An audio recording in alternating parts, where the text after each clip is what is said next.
Bonjour. Chers frères et sœurs de la paroisse Saint-Va de Moreuil, nous sommes Laurence Et et Joseph. habitants à Tézig-Limon.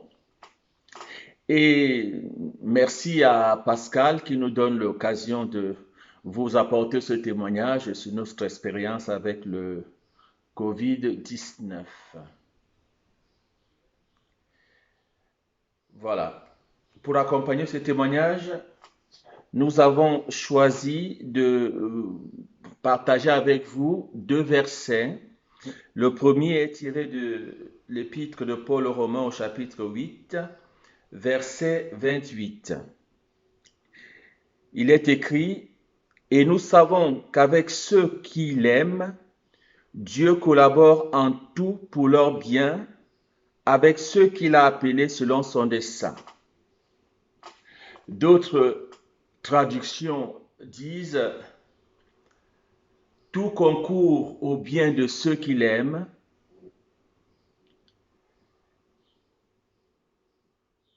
tout ce qui nous arrive concourt d'une façon ou d'une autre à notre bien, à notre construction, à notre fortification.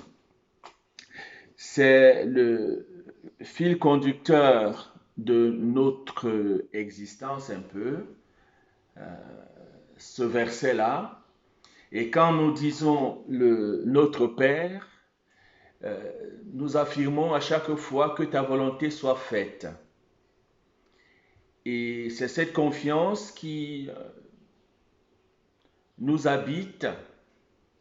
Nous avons la grâce d'avoir cette résilience-là qui fait que, voilà, le sourire que nous pouvons partager avec vous est construit et motivé par cette vision des choses. Hein. Voilà. On essaie d'être joyeux et de le partager avec vous. Être joyeux ne signifie pas être intouchable, la preuve.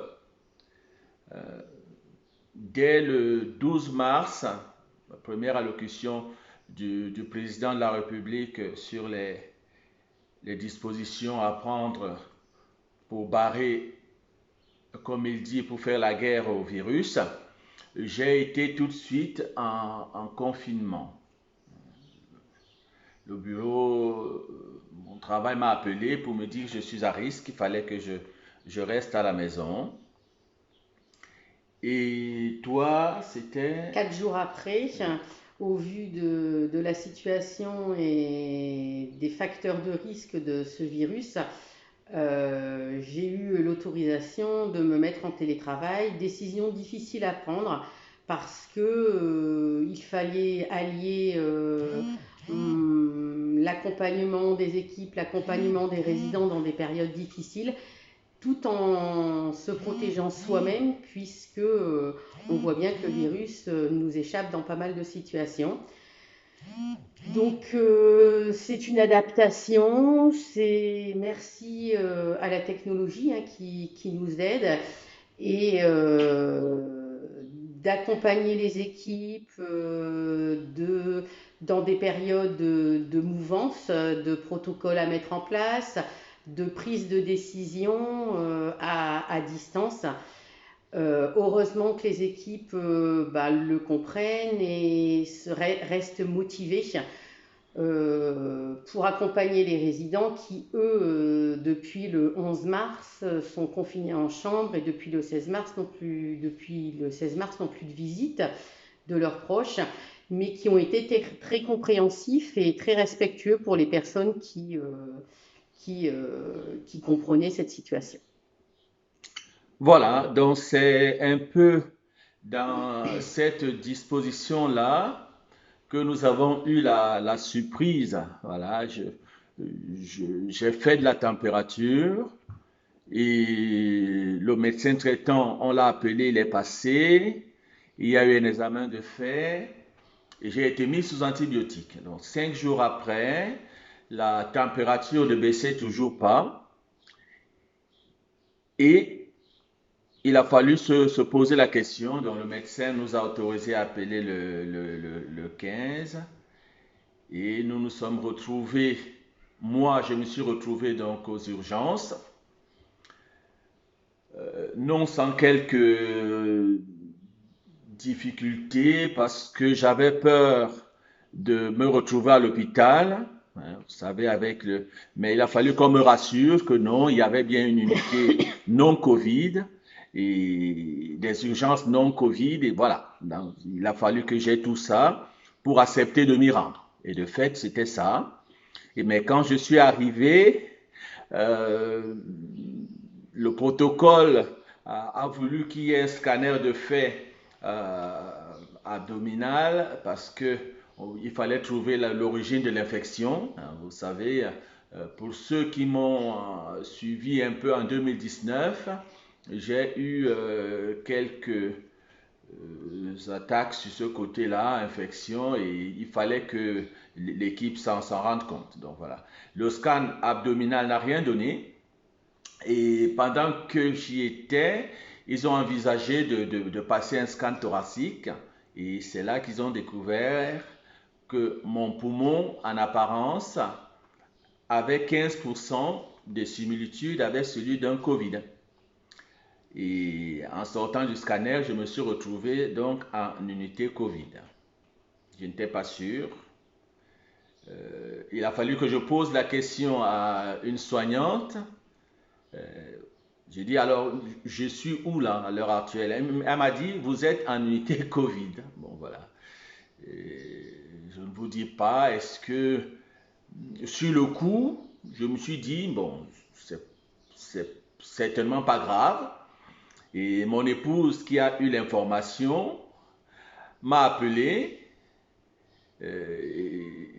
et tu savais déjà que j'étais en unité Oui, Covid, j'avais hein? eu l'information par le médecin. Voilà. Alors elle m'a demandé, ça va?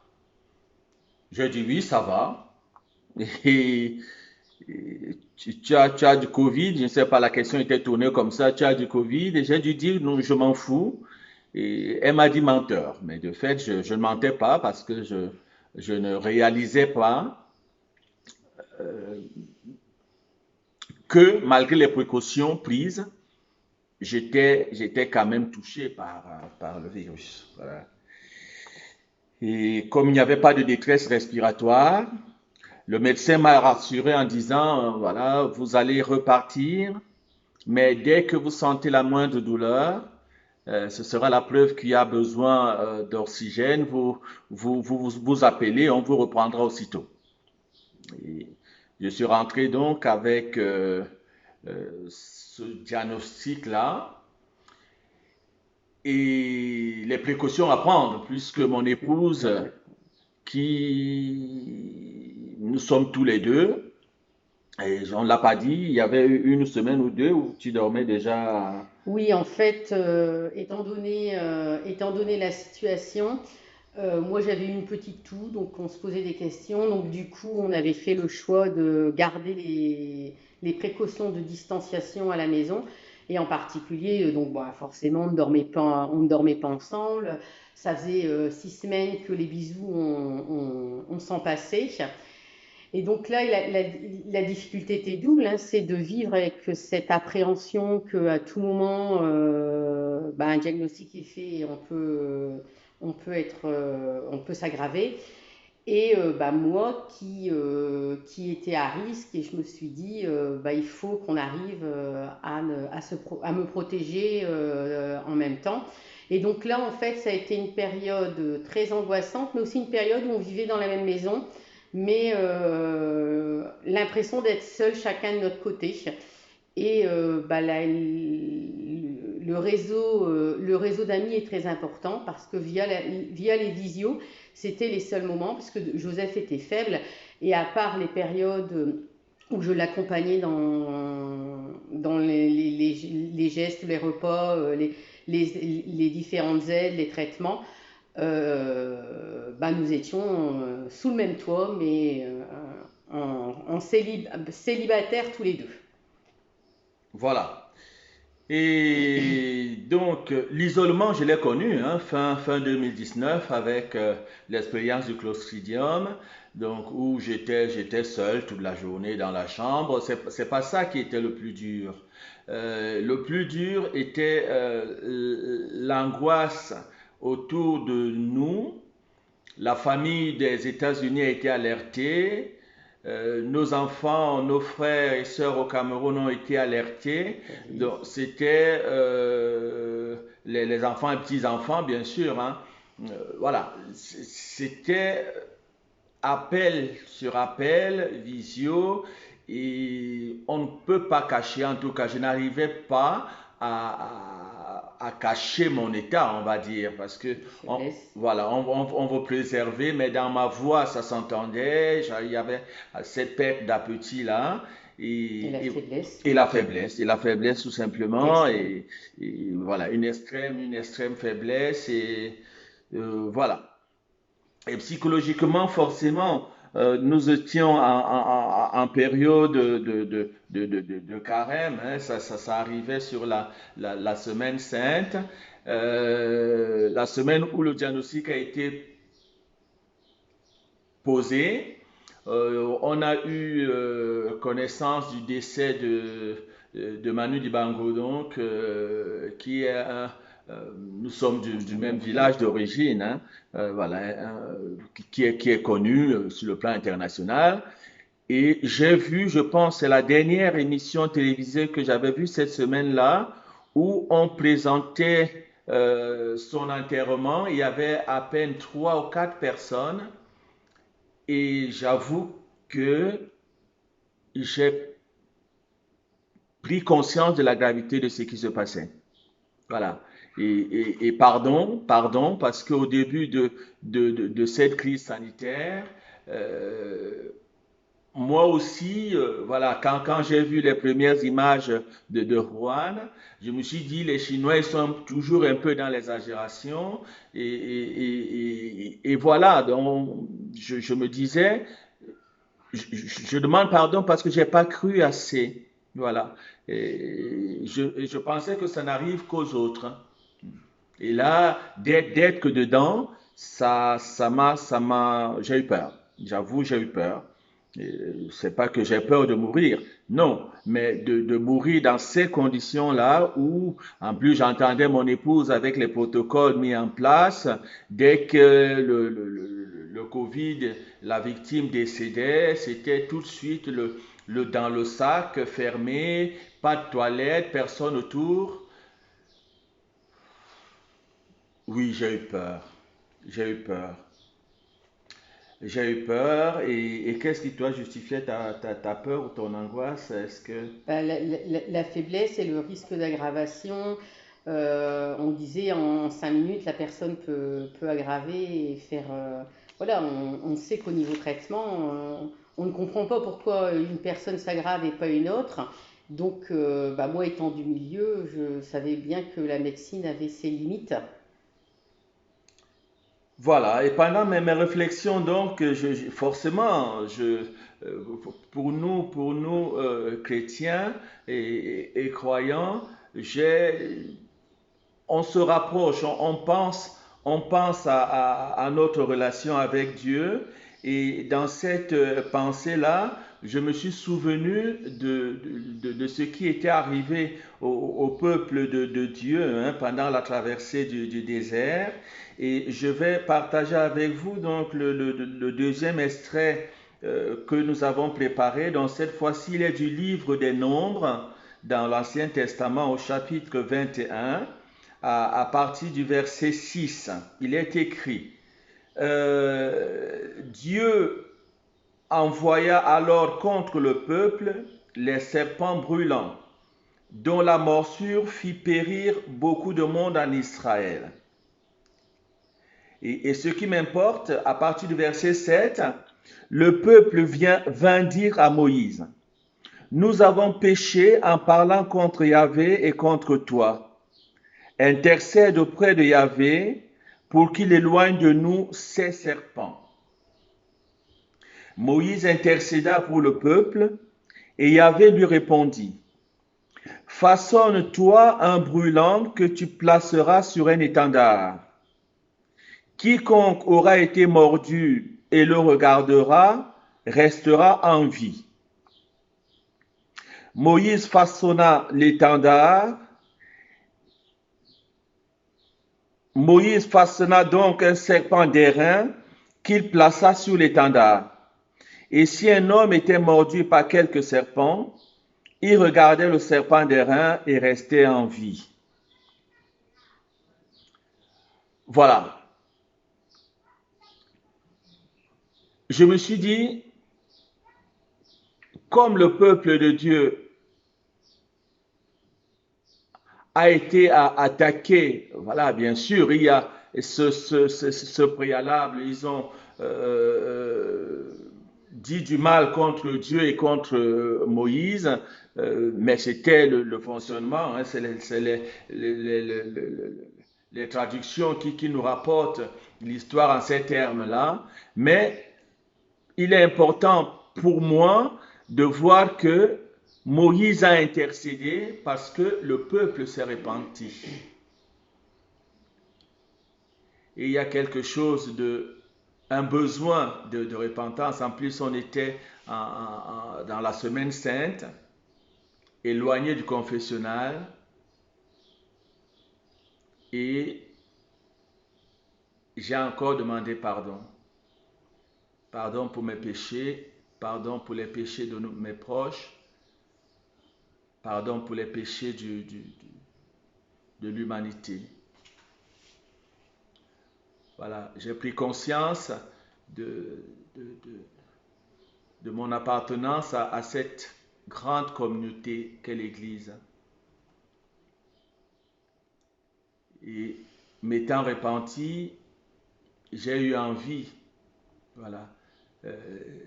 L'image du serpent d'airain a été reprise par Jean, hein, au chapitre 3 et au chapitre 19. C'est le Christ crucifié, élevé entre terre et ciel. Et nous étions dans la semaine sainte. J'ai eu cette envie de le regarder, de le fixer très fortement. Et grâce à Catéo, voilà, tous les offices qui étaient mis en place. Les offices de la cathédrale d'Amiens. De la cathédrale d'Amiens aussi, sur Facebook. Voilà. Ouais, il y a eu ce rapprochement-là, très intense et très fort, qui nous a aidés, qui m'a aidé à gérer cette situation. Et il y a eu apparition d'une douleur sternale dans le dos. Et je me suis souvenu que le médecin m'avait dit dès que j'ai mal, voilà, que j'appelle. Alors, c'était à 3 heures, oui. 2 heures ou 3 heures de la nuit, j'étais réveillé. Et j'ai dit, on appelle le 15. Donc, on a appelé le 15, qui nous ont demandé donc de venir aux urgences. Donc, j'y suis allé.